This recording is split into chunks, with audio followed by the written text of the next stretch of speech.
नमस्कार दोस्तों, मैं विकास शाक्य एक बार फिर से आपका स्वागत करता हूं और आज हम डिस्कस करने जा रहे हैं इलेक्ट्रिसिटी में नए टॉपिक। पिछले टॉपिक्स में हम देख चुके हैं इलेक्ट्रिक करंट कैसे बहती है, विभवांतर क्या होता है, विद्युत वाहक बल क्या होता है और आज हम देखेंगे प्रतिरोध के बारे में। प्रतिरोध का मतलब क्या होता है। कोई भी आप तार लें जिसमें कि विद्युत धारा बह सकती है, जो धात्विक तार है, उसमें जब भी इलेक्ट्रॉन बहते हैं तभी उसमें विद्युत धारा बहती है। मैंने पिछली बार ही बताया कि इलेक्ट्रॉन जब बहते हैं, यानी जब आप सेल लगाते हो, ये रहा तार, जब आप इसमें सेल लगाते हो, ये बैटरी लगाई है, जैसे ही आप नेगेटिव साइड को इस एक सिरे से जोड़ते हैं और पॉजिटिव साइड को दूसरे सिरे से जोड़ते हैं, तो नेगेटिव साइड होने की वजह से जो तार में इलेक्ट्रॉन होते हैं वो क्या होते हैं, उल्टी साइड में भागने लगते हैं, क्योंकि जो नेगेटिव है वो नेगेटिव को धक्का देगा, क्योंकि समान आवेश, समान प्रकार के आवेश एक दूसरे को क्या करते हैं, प्रतिकर्षित करते हैं, धक्का देते हैं। ठीक है, तो जैसे ही ये धक्का देते हैं इलेक्ट्रॉन ऐसे बहते हैं और विद्युत धारा कैसे बहती है, ऐसे बहती है। इस बात को हमेशा याद रखिएगा कि विद्युत धारा हमेशा इलेक्ट्रॉनों के बहने की दिशा के विपरीत दिशा में बहती है, उसी दिशा में नहीं बहती जिस दिशा में इलेक्ट्रॉन बह रहे हैं। ठीक है, अब इसी से रिलेटेड एक कॉन्सेप्ट है प्रतिरोध, कि कितनी विद्युत धारा एक तार में बहेगी ये किस पर निर्भर करता है। ठीक है, अब जैसे अगर आप कहीं जा रहे हों, दौड़ रहे हो, मान लीजिए बहुत तेज़ी से दौड़ रहे हैं, साथ में क्या हुआ कि आपकी स्पीड जो है हमने देखी कि 10 किलोमीटर प्रति आवर है, पर आवर, आपकी स्पीड 10 किलोमीटर पर आवर थी। अचानक से क्या हुआ, कोई एक आदमी आपके पीछे आ गया और उसने आपको थोड़ा मजाक में ही हाथ से खींचना शुरू किया और आपकी जो इफ़ेक्टिव स्पीड थी वो कितनी रह गई, 8 किलोमीटर पर आवर रह गई। उसके खींचने की वजह से आपकी जो स्पीड थी वो कितनी रह गई, 8 किलोमीटर पर आवर रह गई। ठीक है, यानी आप 10 से किस पर आ गए, 0.8 पर आ गए। यानी जिस आदमी ने आपको पकड़ा उस आदमी ने थोड़ा सा प्रतिरोध पैदा किया आपके लिए, आपकी स्पीड में विरोध पैदा किया, यही तो हुआ। तो कितना विरोध पैदा किया, आप 10 से 8 पे आए हो, तो क्या किया है आपने, 10 को अगर आप 0.8 से मल्टीप्लाई करो तो क्या आता है, 8 आता है। ठीक है, 10 को आप 0.8 से मल्टीप्लाई करो तो 8 आता है। तो यही जो 0.8 है, यही वो फैक्टर है, यही वो गुणक है जिसकी वजह से, जितना उसने दूसरे आदमी ने आपके ऊपर लगा दिया है, जिसकी वजह से आपकी स्पीड कितनी रह जाती है, 8 किलोमीटर प्रति घंटे रह जाती है। थी कितनी, 10, और जब उसने लगाया तो 8 रह गई। तो कितने से उसने कम किया, 0.8 से कम किया। कितने फैक्ट, इसी को कहते हैं फैक्टर, इस चीज़ को कहते हैं फैक्टर, कि किस फैक्टर से कम कर दिया, तो 0.8 के फैक्टर से कम कर दिया। ठीक है, इसको ध्यान में रखिएगा, इस फैक्टर को, कि कितने फैक्टर से कम किया है। जिस तरीके से अभी हमने एग्जाम्पल लिया कि एक आदमी दौड़ रहा हो और कोई दूसरा आदमी उसको पकड़ ले, तो उसको 0.8 के फैक्टर से, जितने से गुणा करने पे उसकी स्पीड कम हुई है, उसी को फैक्टर कहते हैं, वो उसका फैक्टर कहलाता है। उसका प्रतिरोध कह सकते हो। जो प्रतिरोध लगाया दूसरे वाले ने, कितने का लगाया, 0.8 का प्रतिरोध लगा दिया, जिसकी वजह से उसकी स्पीड कम हो गई। ठीक है, तो जितनी स्पीड अब हो गई है 8, वो कैसे मिली, 10 में उस प्रतिरोध का गुणा करने से मिली। ठीक है, 10 में उसकी स्पीड में उस प्रतिरोध का गुणा करने से आपको मिल गई। ठीक, अब हम क्या देखते हैं, विद्युत तार में देखते हैं, कोई भी तार है, ठीक है, किसी भी तार में जिस तरीके से हम दौड़ रहे हैं तो किसी ने हमें पकड़ा, उसी तरीके से विद्युत तार में भी जब इलेक्ट्रॉन दौड़ते हैं, जैसे ये है तार हमारा, इसके भीतर जब इलेक्ट्रॉन दौड़ रहे होते हैं तो इनके रास्ते में भी, ये धातु का तार है, इस तार का, ये किसी पदार्थ का है, धात्विक तार है, इसमें एक पदार्थ है। तो ये पदार्थ क्या है, ये इलेक्ट्रॉनों के बहने के रास्ते की दिशा में क्या करता है, उसके विरोध में एक बल लगाता है।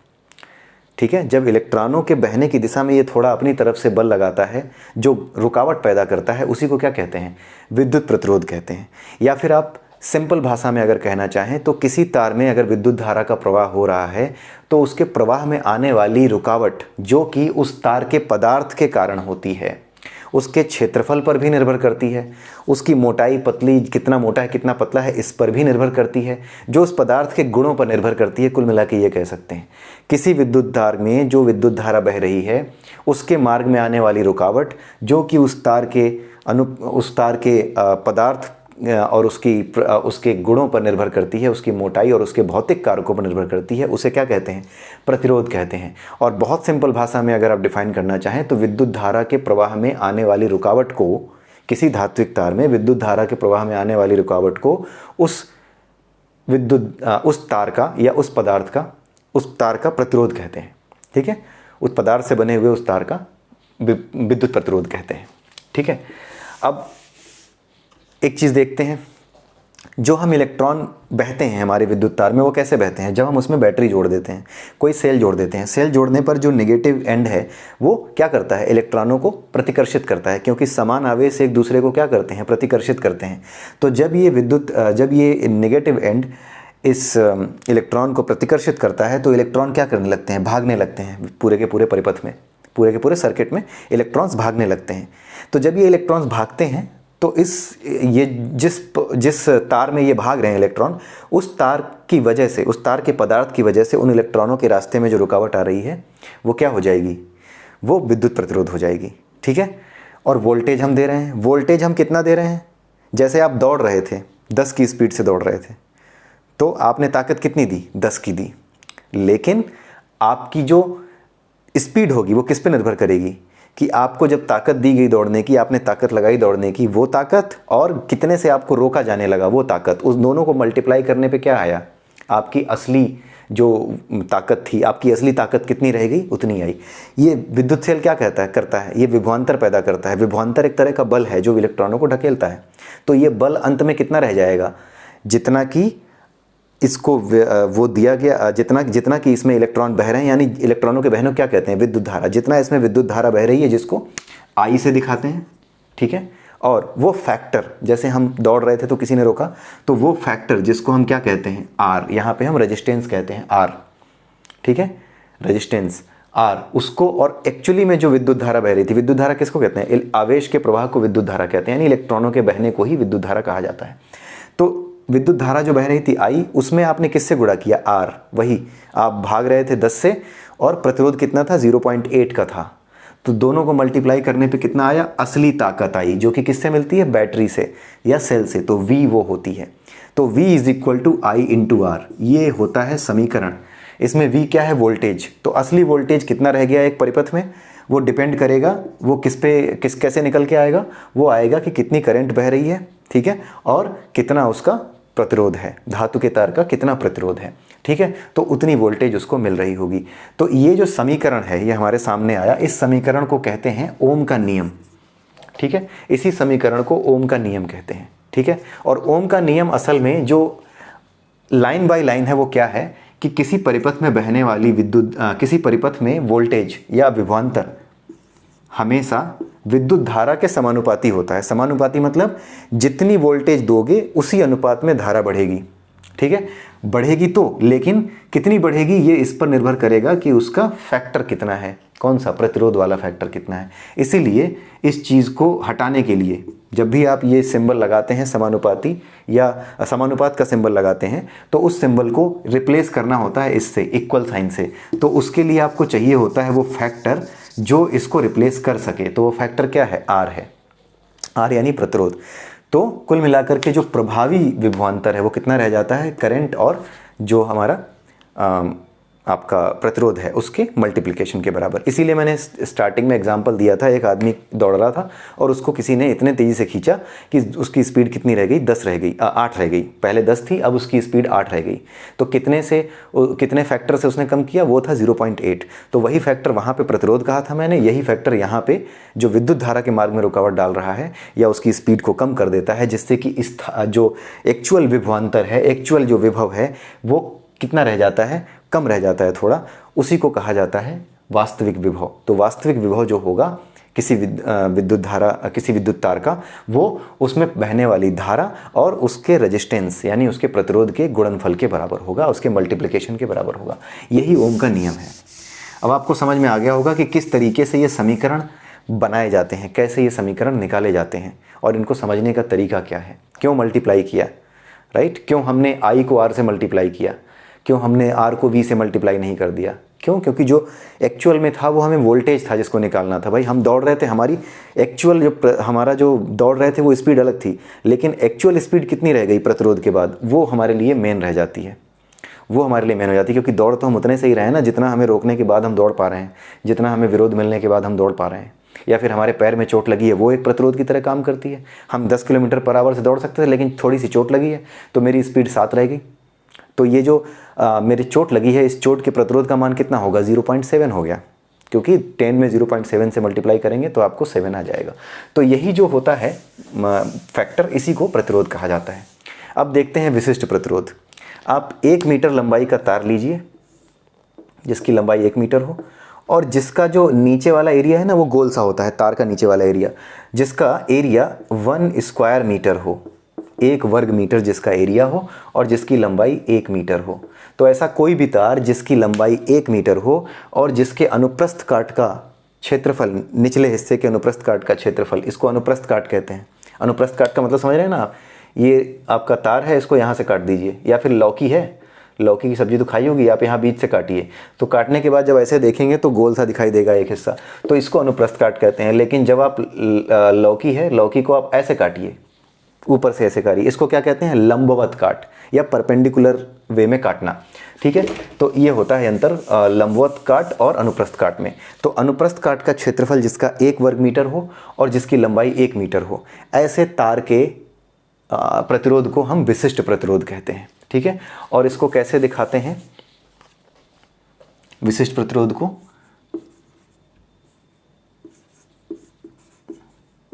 ठीक है, विशिष्ट प्रतिरोध जो होता है वो किसके बराबर होता है, आर स्पेसिफिक, आर एस। ये directly proportional to L divided by A, यानी एल लंबाई के समानुपाती और उसके अनुप्रस्थ काट के क्षेत्रफल के व्युत्क्रमानुपाती। लंबाई के असमानुपाती, यानी किसी तार की लंबाई ज़्यादा होगी तो प्रतिरोध बढ़ता जाएगा। आप इसको समझिए, विशिष्ट प्रतिरोध को समझिए। R is directly proportional to L by A। जब भी ऐसा कहीं लिखा हो तो जो ऊपर लिखा है वो उसके समानुपाती है, यानी विशिष्ट प्रतिरोध कैसे बढ़ेगा, लंबाई के बढ़ने पर बढ़ेगा। किसी तार की लंबाई के बढ़ने पर विशिष्ट प्रतिरोध बढ़ेगा, और उसका एरिया का क्या, उसके नीचे जो अनुप्रस्थ काट का क्षेत्रफल है उसके क्या है, व्युत्क्रमानुपाती, इनवर्सली प्रोपोर्शनल। व्युत्क्रमानुपाती का मतलब क्या हुआ, अगर आपका क्षेत्रफल घटेगा तो ये बढ़ेगा, और अगर आपका क्षेत्रफल बड़ा होगा यानी मोटा तार होगा तो ये बढ़ेगा, सॉरी ये घटेगा।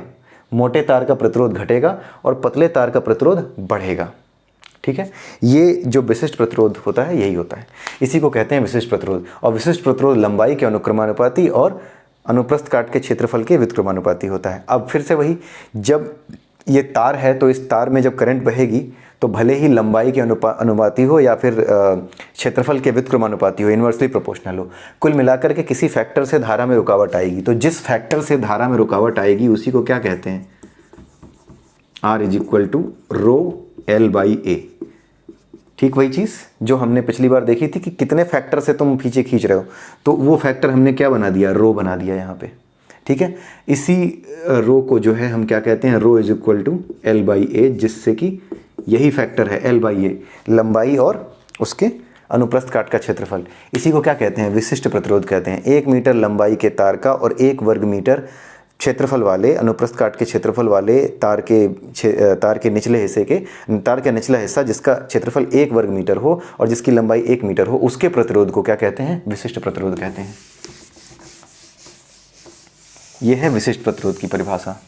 सेल का आंतरिक प्रतिरोध, जिस तरीके से तार का अपना प्रतिरोध होता है, तार एक पदार्थ है, वो विद्युत धारा यानी इलेक्ट्रॉन के प्रवाह की दिशा में इलेक्ट्रॉन के बहने का विरोध करता है। ठीक है, यानी विद्युत धारा का विरोध करता है, तो वो प्रतिरोध होता है। उसी तरीके से सेल, जो हम सेल लगाते हैं ना, उस सेल के अंदर भी एक पदार्थ भरा होता है। ठीक है, आपने सेल देखा होगा, उस सेल के अंदर भी चीज़ें भरी हुई हैं, केमिकल्स भरे हुए हैं। तो वो केमिकल भी क्या करते हैं, वो केमिकल भी थोड़ा सा विरोध करते हैं विद्युत धारा को बहने का, यानी कि इलेक्ट्रॉनों के बहने का विरोध वो भी करते हैं। तो वो जितना विरोध करते हैं, एक सेल जितना विरोध पैदा करता है विद्युत धारा के प्रवाह के मार्ग में, उसी को हम क्या कहते हैं, सेल का आंतरिक प्रतिरोध कहते हैं। ठीक है, और इसका मान होता है E, यानी इलेक्ट्रोमोटिव फोर्स, इसके बारे में पढ़ चुके हैं। विद्युत वाहक बल, यानी सेल ने कुल मिला के कितनी ऊर्जा दी, वो उसमें से आप V, यानी कि आपका जितनी ऊर्जा खर्च हो रही है इलेक्ट्रॉनों को बहाने में, उसको घटाइए और उसको I से डिवाइड कर दीजिए। भाई R क्या होता है, R is equal to V by I। ठीक है, तभी तो V is equal to I into R था। ठीक है, यही तो हमने पढ़ा था ओम के नियम में कि V जो है यानी वोल्टेज जो है वो क्या है, I इंटू R है। ठीक है, तो अगर आप I को इधर लाएंगे, I को एक तरफ रखेंगे, तो तो R जो गुणा किया हुआ था वो पीछे जाके भाग दे दिया जाएगा V में, ठीक है, I = V/R। लेकिन V क्या रह जाता है, सेल के जोड़ने के बाद सेल का विद्युत वाहक बल, जो सेल जो ऊर्जा दे रहा है उसको भी हमें लेना पड़ेगा, इसलिए E में से V को घटा रहे हैं हम, ठीक है। यानी विद्युत वाहक बल में से सेल के विभवांतर को घटाइए और उसको जितनी करंट उसमें बह रही है परिपथ में, उससे पूरे के पूरे सर्किट में जितनी करंट बह रही है उससे डिवाइड कर दीजिए, उसी को सेल का आंतरिक प्रतिरोध कहते हैं, ठीक है। सेल का आंतरिक प्रतिरोध समझ में आया। इलेक्ट्रोमोटिव फोर्स में से V को घटाइए और उसमें I से, यानी कि विद्युत धारा जितनी बह रही है उससे डिवाइड कर दीजिए। इस पर न्यूमेरिकल आते हैं, उसमें सब दिया रहेगा, सीधे सीधे आते हैं, जब भी आएंगे सीधे आएंगे कि इतना इलेक्ट्रोमोटिव फोर्स है, इतना वोल्टेज है और इतनी धारा बहती है, तो सेल का आंतरिक प्रतिरोध ज्ञात कीजिए। तो इतना गुणा भाग तो आपको आता ही होगा, और आप प्रैक्टिस करके देख सकते हैं इस तरह के क्वेश्चंस की, इस तरह के न्यूमेरिकल्स की। आते हैं, कभी कभी आते हैं। UPPCS और UPSC में तो न्यूमेरिकल्स नहीं ही आते हैं, नहीं आते हैं, उसमें कॉन्सेप्चुअली चीज़ें पूछी जाती हैं। अब देखते हैं प्रतिरोधों का संयोजन, यानी अलग अलग प्रतिरोधों को किस तरह से जोड़ा जा सकता है। दो तरीके जोड़ा जा सकता है, श्रेणी और समांतर। सीरीज़ में जोड़ने का मतलब ऐसे करके जोड़ना। पहला प्रतिरोध R1, ठीक है, ऐसे दिखाया जाता है प्रतिरोध को, ऐसे करके, ठीक है। पहला प्रतिरोध R1, फिर दूसरा प्रतिरोध R2, फिर तीसरा प्रतिरोध R3, ठीक है। रजिस्टेंस हर तार का अपना तो होता ही है, लेकिन इसके अलावा रजिस्टर बनाए भी जाते हैं, रजिस्टेंस बनाए भी जाते हैं, ठीक है। जो मार्केट में आप जाएंगे रजिस्टेंस आपको मिलेंगे, वो रजिस्टेंस का काम ही यही है कि विद्युत धारा के प्रवाह में ज़बरदस्ती रुकावट डालें, ठीक है। उनका इस्तेमाल है सर्किट में, इसीलिए वो बनाए जाते हैं और इस्तेमाल किए जाते हैं। तो जब सारे प्रतिरोधों को इस तरीके से जोड़ा जाए कि एक प्रतिरोध का आखिरी सिरा दूसरे प्रतिरोध के पहले सिरे से जुड़ा हो और दूसरे प्रतिरोध का दूसरा सिरा तीसरे प्रतिरोध के पहले सिरे से, और इसी तरीके से सारे प्रतिरोध जुड़े हों, तो इस तरह से जब हम प्रतिरोध जोड़ते हैं तो इस प्रकार के संयोजन को, प्रतिरोधों के इस प्रकार के संयोजन को हम क्या कहते हैं, प्रतिरोधों का श्रेणी संयोजन, ठीक है। और इसमें क्या होता है, अगर एक तार है उसमें आप लगातार प्रतिरोध जोड़ते जा रहे हैं तो टोटल प्रतिरोध कितना होगा, सीधी सी बात है, सारा प्रतिरोध जुड़ जाएगा आपस में, R1 + R2 + R3। अगर कोई पूछे कि इसका प्रतिरोध 1 ओम है, इसका प्रतिरोध 2 ओम है, इसका प्रतिरोध 3 ओम है, तो टोटल प्रतिरोध कितना है सर्किट का, तो वो कितना आएगा, 1 + 2 + 3 = 6 आएगा, 6 ओम आएगा। और ओम को ऐसे लिखते हैं, तो 6 ओम आया, ठीक है। तो यहाँ पे 6 ओम है, लेकिन श्रेणी, ये था श्रेणी वाला, ये था सीरीज़ वाला। उसके अलावा होता है हमारा प्रतिरोध कैसा, समांतर,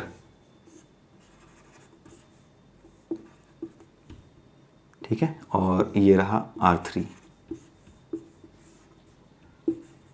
ठीक है। और ये जो यहाँ पे आपने सर्किट में एक बैटरी जोड़ दी, ठीक है, ये अपने बैटरी जोड़ दी, वहाँ पर भी बैटरी जुड़ी हुई थी लेकिन मैंने दिखाई नहीं। तो यहाँ पर जब बैटरी जोड़ दी तो इससे क्या होगा, यहाँ पे जब भी हम किसी भी तार में देखें, ठीक है, ये तार हो चाहे ये तार हो चाहे नीचे वाला तार हो, सभी तारों के बीच में जो विभवांतर है, यानी जो वोल्टेज है, वो क्या है, बराबर है। जितना वोल्टेज इस पूरे सर्किट को मिल रहा है, इतने वाले को, उतना ही किसको मिल रहा है, उतना ही इस वाले को मिल रहा है, उतना ही इस वाले को मिल रहा है। तो यहाँ पे प्रतिरोध और यहाँ पे प्रतिरोध और यहाँ पे प्रतिरोध, इस सर्किट में यहाँ प्रतिरोध, ठीक है, इनके प्रतिरोध के बराबर ही होगा जो लगे हुए हैं, ठीक है, उससे ज़्यादा नहीं होगा। लेकिन जब आप सीधे जोड़ देते हो तो क्या होता है, प्रतिरोध बढ़ जाता है। तीनों को जोड़ दोगे तो तीनों एक ही करंट के साथ, तीनों एक ही सर्किट में जुड़े हैं, तो इसका प्रतिरोध तीनों मिल करके प्रतिरोध को ज़्यादा बना देंगे, तो विद्युत धारा के प्रवाह में रुकावट ज़्यादा आएगी, ठीक है। तो ये जो प्रतिरोध होता है वो R1 + R2 + R3 हो जाता है श्रेणी वाले में। इसमें क्या होता है, इसका फॉर्मूला होता है 1/R = 1/R1 + 1/R2 + 1/R3। अब जरा इसको निकालते हैं। मान लीजिए ये 1 था, ये 2 था, ये 3 ओम था, तो होगा क्या, 1/R = 1/1 + 1/2 + 1/3। कितना आया, 1 + 0.5 + 0.33, ठीक है। ये 1/1, 1/R1 + 1/R2, ये आप सिंपल सी मैथमेटिक्स आप जानते हैं। 0.33 तो कितना रह गया, ये रह गया आपका 1.83, और उसमें कितना आ रहा था, 3 आ रहा था, यानी प्रतिरोध बढ़ जा रहा था। और यहाँ पे क्या है, प्रतिरोध कम है, और इसलिए यहाँ पे विद्युत धारा हर एक सर्किट में, चाहे इसमें हो चाहे इसमें हो चाहे इसमें हो, 1.83 से ज़्यादा का प्रतिरोध इसमें नहीं है, ओवरऑल जो प्रतिरोध है, ठीक है। तो इस तरह से यहाँ पे प्रतिरोध कम होने की वजह से क्या होगा, वोल्टेज जो मिल रहा है वो ज़्यादा विद्युत धारा पैदा कर पाएगा, यानी वोल्टेज यहाँ पे कम चाहिए होगा। उतनी ही करंट पैदा करने के लिए जितनी कि सीरीज़ में पैदा करनी पड़ती है, यहाँ पे क्या होगा, उससे कम ही वोल्टेज चाहिए होगा जितना सीरीज़ में चाहिए होता था। तो ये ज़्यादा अच्छा है, वोल्टेज कम चाहिए, ठीक है, बिजली कम खपत होगी, वोल्टेज कम चाहिए होगा। तो इसीलिए समानांतर क्रम में हमारे घर में सारे सामान जोड़े जाते हैं। हमारे घर में जितने भी बिजली के सामान होते हैं वो सीरीज़ में नहीं, किस में जोड़े जाते हैं, पैरेलल का जो है संयोजन में जोड़े जाते हैं, यानी समांतर श्रेणी में जोड़े जाते हैं। तो जो हमारे यहाँ कनेक्शन होता है अलग अलग चीज़ों का, चाहे वो टीवी हो, चाहे फ्रिज हो, कूलर हो, ये सारे के सारे जब आपके यहाँ जुड़े होते हैं तो ये किस में जुड़े होते हैं, पैरेलल कनेक्शन में जुड़े होते हैं। ये सीरीज़ कनेक्शन में नहीं जुड़े होते हैं। सीरीज़ कनेक्शन में जोड़ने का एक नुकसान तो आपने देख ही लिया कि वोल्टेज बहुत ज़्यादा चाहिए और प्रतिरोध बढ़ता जाता है जैसे जैसे आप सीरीज़ में जोड़ते जाते हैं। भाई हर एक डिवाइस, चाहे आपकी टीवी हो, चाहे आपका कूलर हो, कोई भी हो, ये अपने आप में एक प्रतिरोध की तरह काम करता है। भाई ये भी तो डिवाइस हैं, ये भी अपने आप में प्रतिरोध की तरह काम करते हैं। उसका इंजन है आपके जो है इंजन, जो कुछ भी आपका फ्रिज टीवी कूलर में चल रहा है, फ्रिज टीवी में चल रहा है, वो क्या है, किसी चीज़ में आपका वो लगा हुआ है, कंप्रेसर लगा हुआ है, वो भी एक ऊर्जा ले रहा है, ठीक है। उसके अलावा जो तार लगे हुए हैं उसमें, उनका अपना प्रतिरोध है। तो प्रतिरोध जो जुड़ते जा रहे हैं वो प्रतिरोध को बहुत ज़्यादा बढ़ा देंगे तो वोल्टेज बहुत ज़्यादा चाहिए होगा, बहुत हाई वोल्टेज चाहिए होगा, ठीक है। तो बिजली की खपत ज़्यादा होगी और उतना ज़्यादा वोल्टेज आपको चाहिए होगा। लेकिन जब आप सीरीज़ में पैरेलल जोड़ते हैं तो वोल्टेज आपको ज़्यादा नहीं चाहिए, वोल्टेज बचता है, उतने ही वोल्टेज में आपका सारा काम चल जाता है। तो पहले तो वोल्टेज कम चाहिए होता है, बिजली की खपत कम होती है, फ़ायदा ये है। दूसरा क्या है, अगर आपकी सीरीज़ में चीज़ें जुड़ी हुई हैं, मान लीजिए यहाँ पे टीवी जुड़ी हुई है, उसके बाद आपका कूलर जुड़ा हुआ है, ठीक है, ठीक है, उसके बाद आपका क्या है, यहाँ पे फ्रिज है, ठीक है। अगर ये तीनों चीज़ें जुड़ी हुई हैं आपस में सीरीज़ में, ये आ रहा है करंट आपके यहाँ बाहर से, पोल से लाइट आ रही है, आपके घर में दी जा रही है। अगर एक भी चीज़ ख़राब हो गई, मान लीजिए ये दूसरी चीज़ ख़राब हो गई, तो ये तो सही चलती रहेगी, लेकिन इसके आगे जो भी जुड़े हुए थे, टीवी हो चाहे पंखा हो, कुछ भी, ये सब चलना बंद हो जाएंगे क्योंकि यहाँ से करंट आगे जाना क्या हो गई है, बंद हो गई है, ठीक है। तो एक नुकसान ये है और दूसरा नुकसान ये है। और उसके अलावा क्या है, अगर हमारा पैरेलल में जुड़ा हो तो एक चीज़ यहाँ जुड़ी है, दूसरी चीज़ यहाँ जुड़ी है, तीसरी चीज़ यहाँ जुड़ी है, तो होगा क्या, होगा ये कि अगर एक चीज़ ख़राब हो भी गई तो सबको क्या हुआ है, एक ही सोर्स से सब में करंट दिया जा रहा है, इसको तीनों को एक ही सोर्स से दिया जा रहा है। तो अगर ये ख़राब हो भी गया तो ये यहाँ से ख़त्म, कोई बात नहीं, लेकिन दूसरे को फिर भी जो करंट है वो मिलती रहेगी, उसको वोल्टेज मिलता रहेगा, तो वो चलती रहेगी वो चीज़। तो समानांतर श्रेणी में ही हमारे घर में सारी चीज़ों को जोड़ने का फ़ायदा है। सीरीज़ में यानी कि जो श्रेणी क्रम है उसमें अगर हम जोड़ते हैं तो हमारा नुकसान है, वोल्टेज भी कम मिले, ज़्यादा चाहिए होगा, वहाँ पे कम मिलता है। और दूसरी चीज़, अगर एक भी चीज़ ख़राब हो गई तो घर के बाकी चीज़ें भी चलनी बंद हो जाएंगी जो उसके आगे सीरीज़ में जुड़ी होंगी, ठीक है। तो ये श्रेणी और समानांतर आपको समझ में आया होगा। अब बात करते हैं तीन डिवाइसेस की, अमीटर, वोल्टमीटर और धारा नियंत्रक।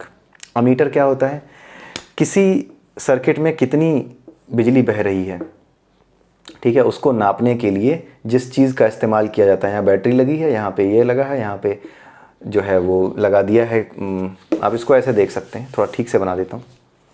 आपने यहाँ पे लगाया प्रतिरोध R, आपने यहाँ पर एक लगाया अमीटर, ठीक है, और आपने यहाँ पर जोड़ दिया सेल, ठीक है। तो हो गया R, ये हो गया सेल। सेल क्या देता है, वोल्टेज, और ये इसमें करंट बह रही है कितनी, I, और ये है R, ठीक है।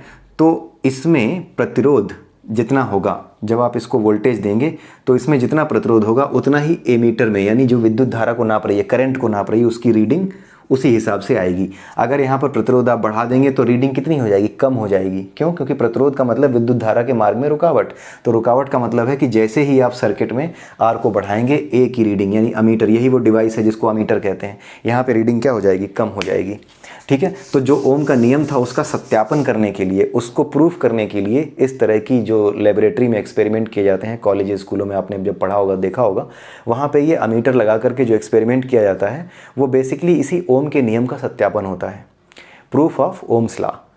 इसी के अंतर्गत इस एक्सपेरिमेंट को किया जाता है, जहाँ पर आप एक रेजिस्टेंस जोड़ देते हो, सेल जोड़ देते हो सर्किट में, और आप क्या करते हो, उसमें अमीटर भी जोड़ देते हो ताकि उसमें रीडिंग आती रहे कि कितनी करंट उसमें बह रही है। ठीक है। उसी तरीके से वोल्टेज नापने के लिए हम वोल्ट मीटर इस्तेमाल करते हैं। अमीटर ये बताता है कि कितनी करंट बह रही है, वोल्ट मीटर ये बताता है कि कितना वोल्टेज एक्चुअली में इसमें है।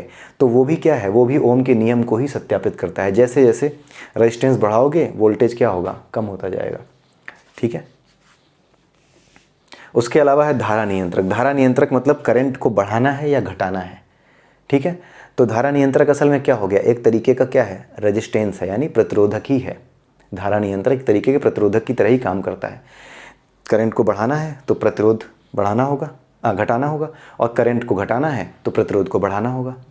ठीक। तो धारा नियंत्रक यही काम करता है, प्रतिरोध को घटा करके और बढ़ा करके करंट को बढ़ाने या घटाने का काम करता है। चालकता क्या होती है, आपने पढ़ा होगा रेजिस्टेंस के बारे में, अभी देखा हमने। तो रेजिस्टेंस का उल्टा चालकता है। चालकता मतलब कितनी आसानी से इलेक्ट्रॉन बह सकते हैं, और प्रतिरोध का मतलब कि इलेक्ट्रॉनों को कितनी तेज़ी से रोका जा रहा है। तो रोकने की क्षमता प्रतिरोध है, और उसका उल्टा यानी चलने की क्षमता क्या है, चालकता है। ठीक है। उसी तरीके से विशिष्ट प्रतिरोध भी हमने देखा। तो जो विशिष्ट प्रतिरोध है वो 1 मीटर तार का प्रतिरोध है, और 1 वर्ग मीटर अनुप्रस्थ काट के क्षेत्रफल वाले तार का, और 1 मीटर लंबाई वाले तार का प्रतिरोध है।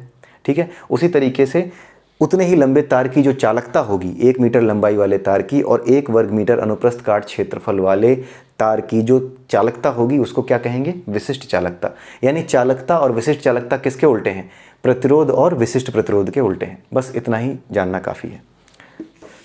सो आई होप कि आपको आज की चीज़ें समझ में आई होंगी, ओम का नियम और वोल्ट मीटर अमीटर के बारे में, और ये जो एक्सपेरिमेंट हम करते हैं कॉलेजेस स्कूलों में दिखाया जाता है ओम के नियम का सत्यापन करना, ये आपको समझ में आया होगा। अगले वीडियो में फिर मिलेंगे, तब तक के लिए नमस्कार।